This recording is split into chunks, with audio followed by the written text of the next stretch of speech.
ukholo has a form of coming. It's not automatic. Kusho ukuthi noma singakubeka izandla kusho ukuthi sone faith. Ukholo lune system of coming. Luza ngokuzwa izwi. Uzwa izwi bese uyakholwa. Uzwa izwi ukholwa.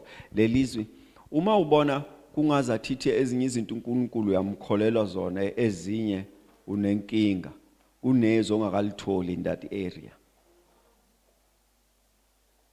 Usho uyamkholwa ngakuphilisa uma ugula emzimbeni, kodwa ukukholwa ngakunika imali. Kusho ukuthi awukalitholi izwi elikhuluma ngoNkulunkulu enikezana umnotho.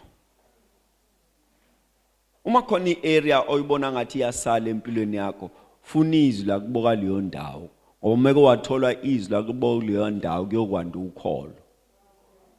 Angathi zaphinda lento ngingasheshisa. Uma kukhona iarea empilweni yakho obona ukuthi ngiyabambeka la, hamba uyofuna izwi, funa isifundiso saleyo ndawo lo bambeke kuyona.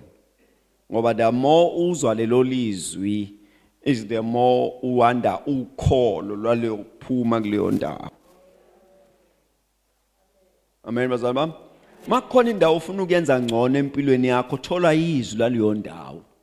Angazi lento isimple kabi lento engishoyo, ungayicomplicate nje njengoba ngisho. Uma ubona abantu behlupheka kanti basonto esontweni elilodwa, hamba ulalela intshumayelo yakhona.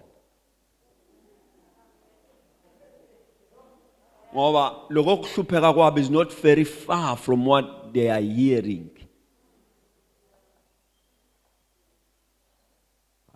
Uma ubona abantu bahlangene baphila kamnandi banokuthula, hamba ulalela intshumayelo zala beyakhona. Ngoba lento abayiyo is not very far from lokho abakuzwa njalo njalo.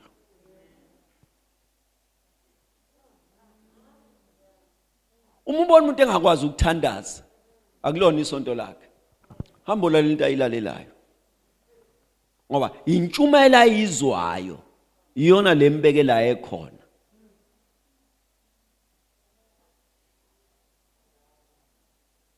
Amen.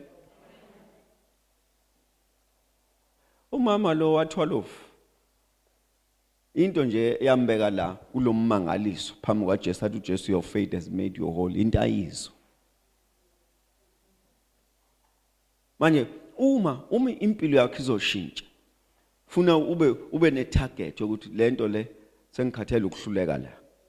Therefore ngizofuna izwi la kuboka la elizongiphakamisa la.